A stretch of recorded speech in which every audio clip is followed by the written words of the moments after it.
Hey, Dave here with another Drifter Dev Diary. This time I'm going to talk about basically game interfaces for point-and-click adventures through the sort of lens of looking at the verbs that you use. So the verbs that the character uses to interact with the world. But first I'll talk about a bit about what's been happening with the Drifter.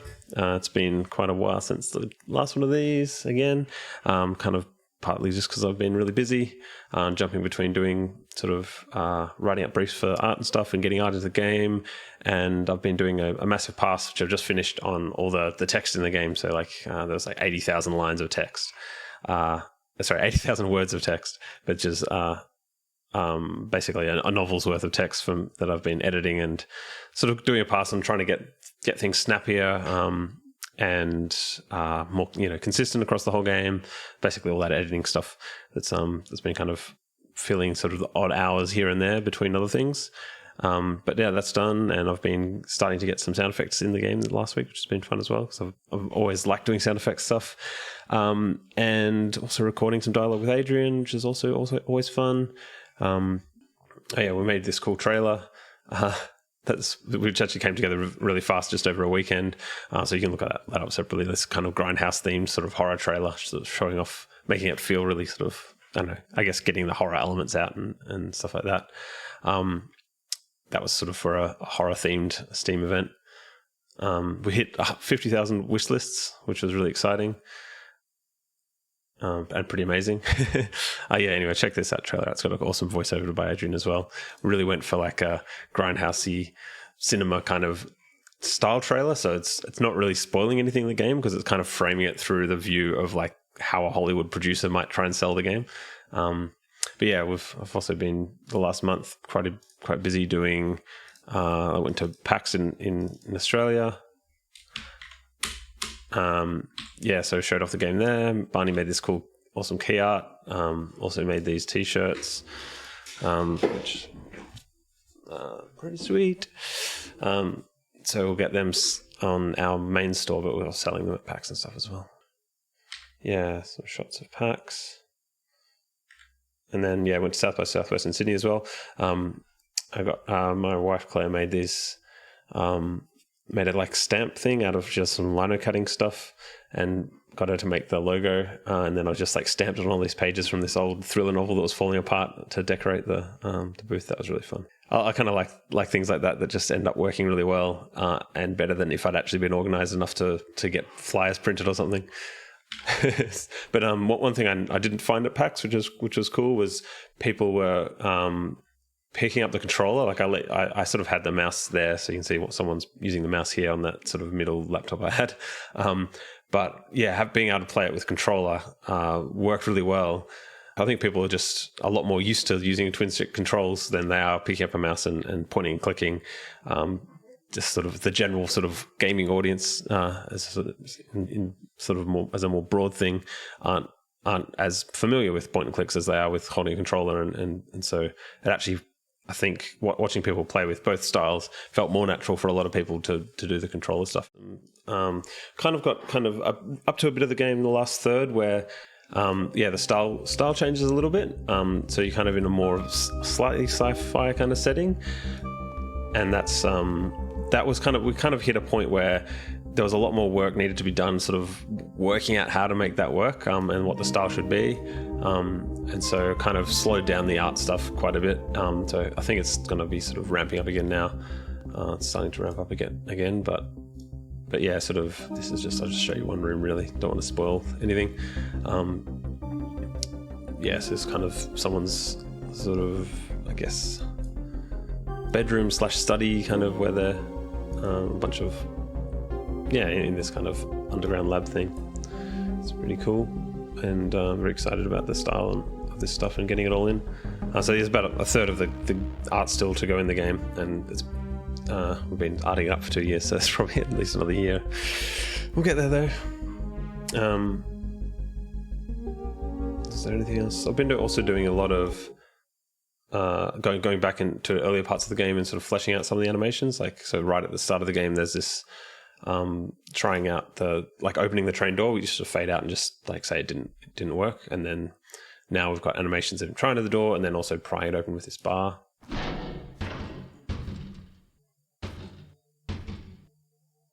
yeah, so that kind of... Also, I put in something so that the sound effects play when you're previewing animations, which has been useful, especially now I've started going and doing some more sound effect work. We've got a new musician, Mitch has been helping out too. I'm not sure if I told you that last time. Some of the new music is awesome. So that's really exciting as well. He really wants to do sound effects, but I also really want to do them, so I'm holding out that I'll get to do them. Cool. Well, yeah, that's enough Drifter stuff. Let's talk about the topic. Verbs. Verbs. Who needs them? So I'll do a bit of history. This is going to be a long one, I can tell. I can do a bit of history of sort of point and click design and where the sort of verb stuff came from. Early on, you had text adventures where your interface into the world will be reading and then typing. So you might type look, and you'd be presented with a bunch of text. And then we moved into graphic adventures, text adventures with graphics. And you still were interacting with the game by typing in text. And that involved a verb and a noun most of the time. So look window might describe the window. But then there was also a bit of creativity in the expression. So you could say look in window. And that would maybe show you the interior of a building or something like that, or tell you what's going on inside. And it also let you sort of have that sort of freedom of expression that everyone likes, where you get to try and kiss the monsters and with funny results, which was the sort of backbone of a lot of comedy in things like Space Quest. Yeah, and there was sort of some intermediate things where they sort of trying to people don't really like typing. Let's let you just use a mouse to do everything. And so this is Spellcasting 101. There's a few games by this company that had a similar thing where they just had this giant list of all the possible verbs they could think of that people might want to use. And so you could sort of, type eat manure, which is pretty funny. Things like that. Screw horse, obviously. You want to type that or select that on the list. So a lot of comedy potential there, obviously. But it's also extremely clunky. Like you've got this tiny little window to the world, and the rest is taken up with these giant lists of words. It's not particularly friendly looking. So Sierra went to having these icons. You can kind of right click to change the current cursor between walk, look, use, talk, and then in Space Quest, smell and taste, which were just there for comedic effect. They didn't want to lose that kind of creative expression there. And I know that the creators were kind of a bit upset when they learnt that they were losing the text parser and they couldn't just like write whatever jokes they want from random things people are typing in. But that was a kind of the sort of way they kind of balance it out by having some superfluous verbs that aren't really that useful. And then there's the very popular LucasArts 9-verb interface, which a lot of people still love to this day, and I still like it too. I still like playing games that have that. And there's a one of the only templates in PowerQuest, the point and click sort of tool I've made is a 9-verb one, which is basically just cloning this because it just evokes that era. I think is a lot of people's favorite. You just instantly feel cozy when you see that interface. But this is sort of the kind of interface I really wanted to talk quite a bit more about, because it's the one where it kind of shows up a lot of the problems I have with having a lot of verbs in a point and click interface, and kind of we'll talk about where I went from that to how I arrived at where I am with the Drifter. So don't get offended if I'm saying lots of bad things about your favorite interface, but it is bad and you should feel bad. Anyway, so here's some basic problems is the most obvious one with this specifically is that it's taking up a giant chunk of the screen that's just always here. But the other one is that you've got this verb use, which if you've got a door that's closed, using the door would most likely just open the door. If you've got something on the ground, using it, that sort of just surely you mean you want the character to pick it up.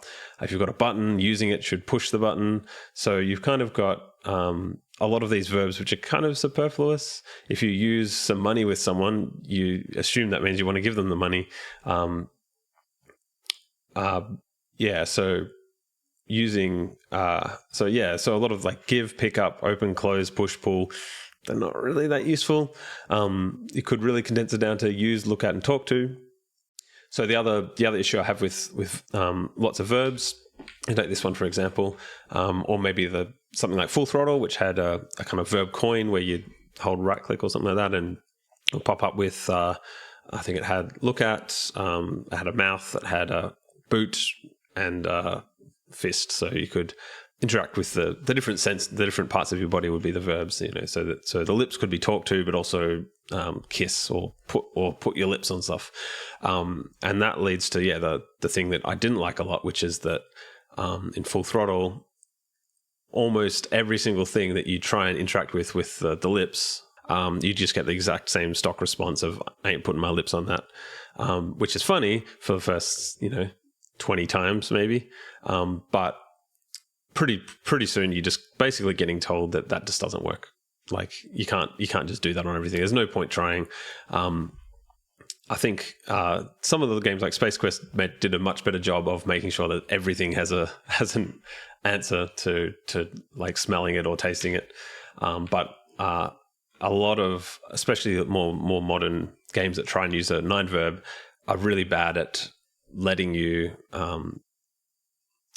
talk to the sign or something, or push and pull things, or have any sort of like they give the illusion that you're going to be able to do things with all these verbs, but then they don't actually let you do them.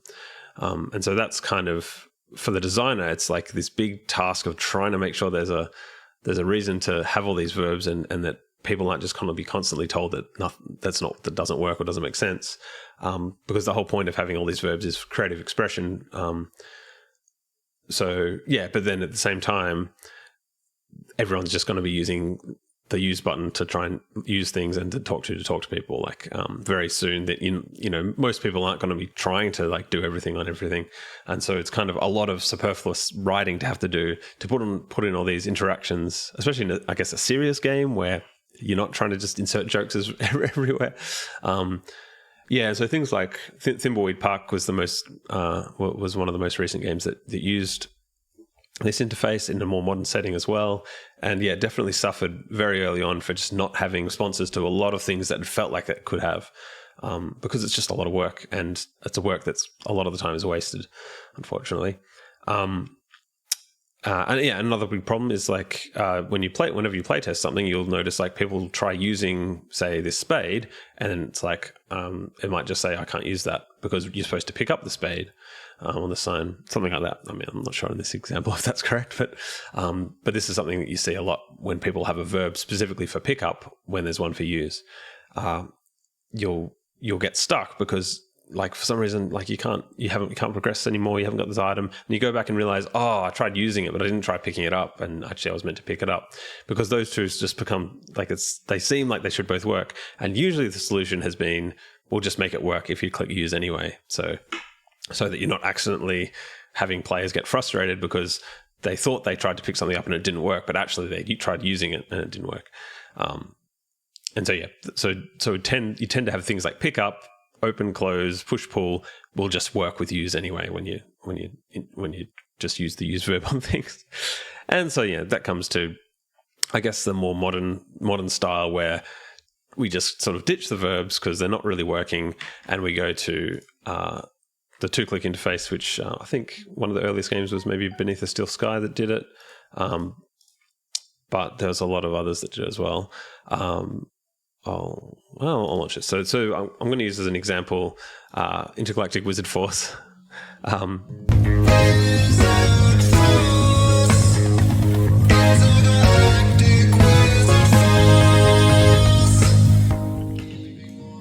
right. So this is a jam game I made with Jacob Janaka, and I'm using this as an example of sort of where I've evolved things to personally. But first, before I get to that, so I'll talk about the 2-click interface. So basically, usually it's left click is the interact, although I think Beneath the Steel Sky was swapped around. Left click is interact and right click is look at.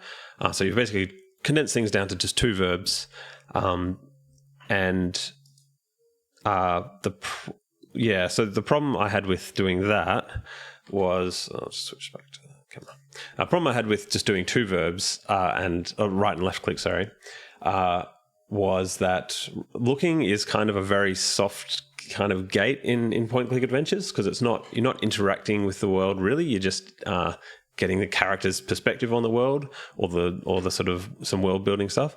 But that's a very important verb in a point and click adventure. And it's kind of something that separates an adventure game that, as I think of it, from most other types of games where, like, if you've got a shooter, then the verbs is just shoot and jump or something, but they're very rarely look at, because the player is looking at the world, but the character doesn't really give much feedback on their perspective of the world. Where in an adventure game, it's all about the character's perspective on things and like how they fit in with the world and the story.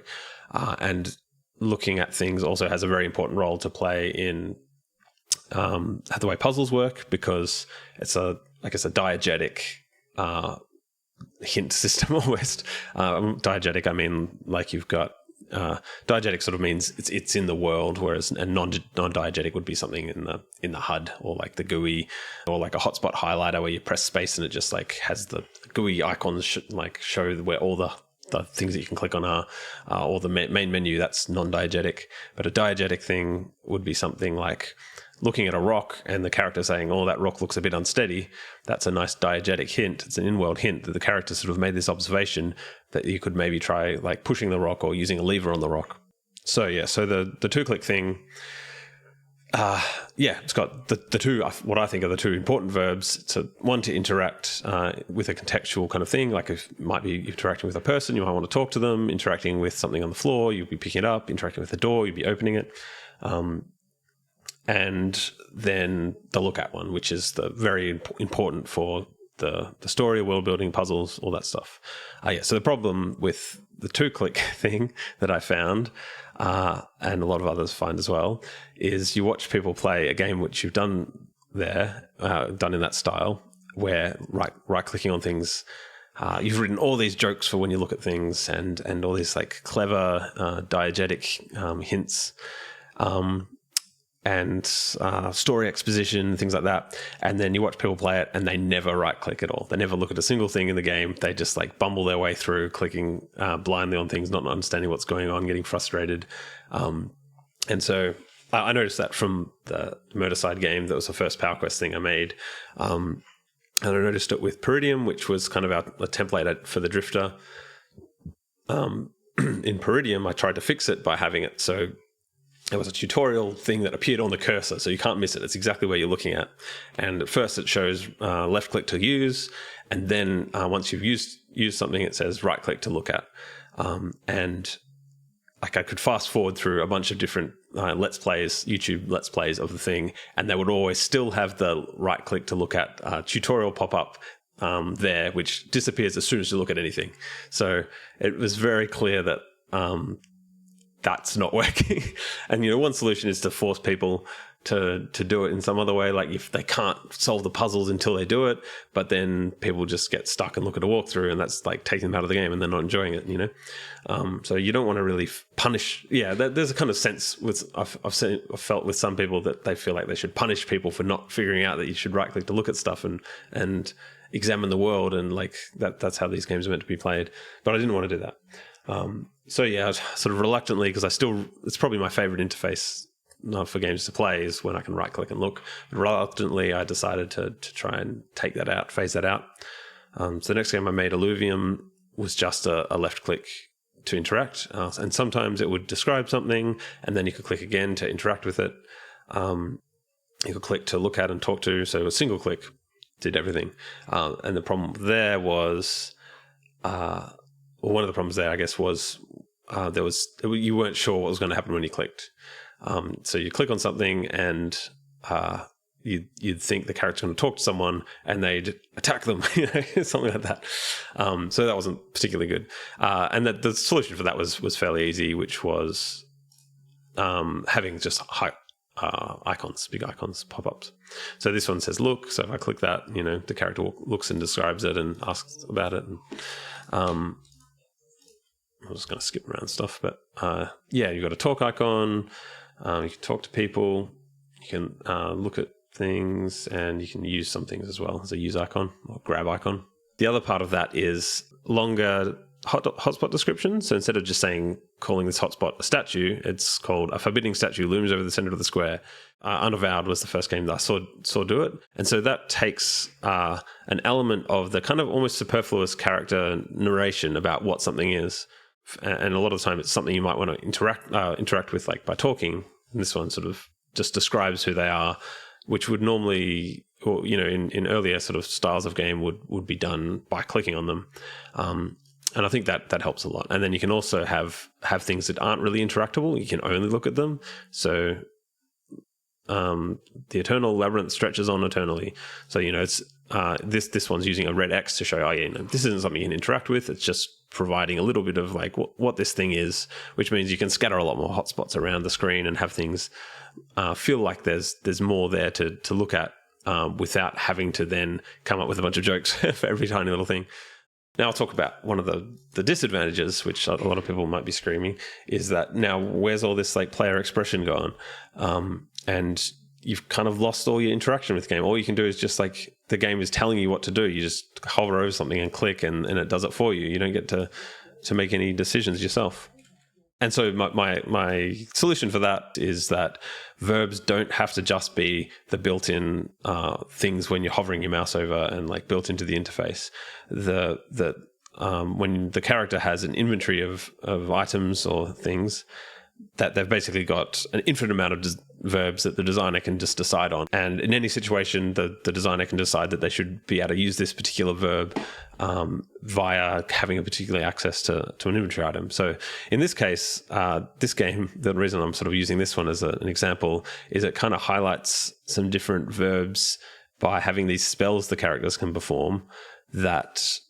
so you can swap between the characters here, and they've got these different spells up here, and the spells are pretty much just verbs, but instead of them being like giving equal weighting with like walk to, talk to, use, they are a lot more specific, so they actually feel a lot more directed. So you've got dispossess here, magically transfers ownership of valuables, and that's basically like a steal verb. Like, okay, this guy's dead, I'm going to try and steal his stuff. And the spells are... The joke is that the spells are all almost all just not really spells at all. They just they just do the action. So like Xandar here has a levitate spell, and he's got a fantastical fist spell. He just punches there. Maldrek has a what have we got? Force bolt spell. He just picks up a gun, pulls out a gun and shoots something. So yeah, here we have say a bunch of verbs basically. We've got steal, consume, like eat, shoot. So yeah, here I'm sort of exploring using the inventory as verbs. I guess another one might be like you've got some coins, so rather than buy something, you've now got this buy verb. And then I've got some chicken that I need to eat, so consume the chicken. Oh, there's another verb I'll unlock for you. So I think we need to swap to Xandar. We've got this button on the wall here, which they can look at, but there's no use verb. So the way to use it is you look at the verbs you have available, like punch, and it breaks. And so now, okay, well, I've got to pick it up. So swap to this guy and use dispossess to pick it up.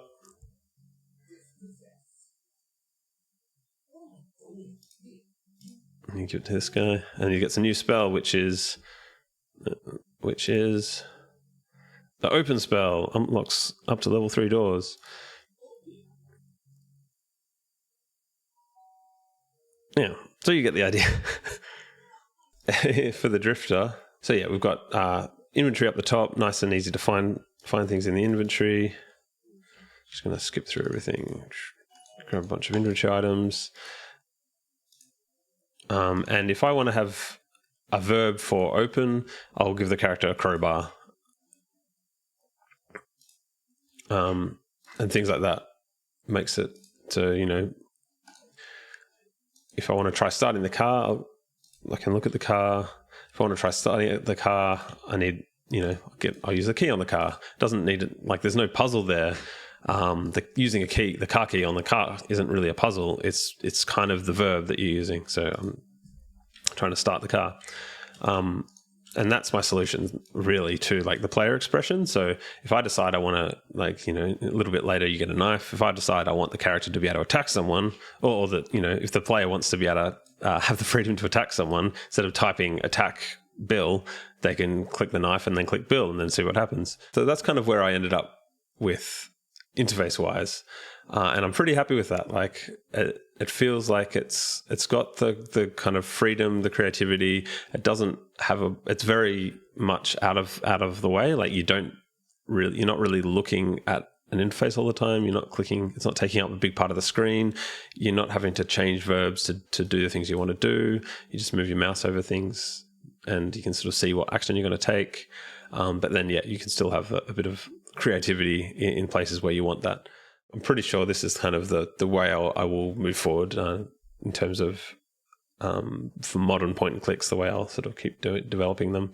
My other game, the Telwynium, I did do something a bit different. I deliberately went with an older style interface where you can see I've got 3 verbs here. Let's jump forward to something here. So I've got 3 verb icons at the bottom: walk, look, and interact. And that's because I wanted to be able to look at just everything in the environment, including like if you just click look on open space, it will describe the world. And so really this is very much going for a nostalgia throwback thing. And so that's a kind of different thing I'm trying to do. I'm not trying to, I'm trying to make it clunky, at least a little bit clunky. Like I have F1 for help, and things always on the screen, stuff like that, which is a deliberate nod to like having a bunch of interface just always there in your face. Obviously, choosing interface, you want to choose the one that you want to do. So I used to be a bit more like vehement about how you shouldn't make a game with a 9-verb GUI anymore. But very much I think it is, if you want to do that, do it. It's up to you what you want to do, but definitely think about the reasons you want to do that. If it's just nostalgia, because I think a lot of people try and make something with a 9-verb GUI because they think if they don't, the player loses any ability to make a choice. And one of the examples I hear all the time is like, well, sometimes I want to make a decision whether I want to poke a character or just talk to them. And so if the only verb is talk when I move the mouse over them, then there's no way to poke them. That sucks. So then, if that really, for that to make sense, it's probably a comedy game anyway, and you can just give them a poking stick, and then you've got a verb that they can use. But it doesn't have equal importance given to just talk, which is the obvious one. And so I think it can feel more natural doing it that way. Thanks for watching. I'll see if I can keep up doing these again a bit more, but let me know if you've got any topic ideas, things you'd like me to talk about. I think this was one of the last sort of major topics I wanted to talk about, but I've probably got more things I can chat about. This one had been on my list for a while to cover. Cool. Till next time. Bye.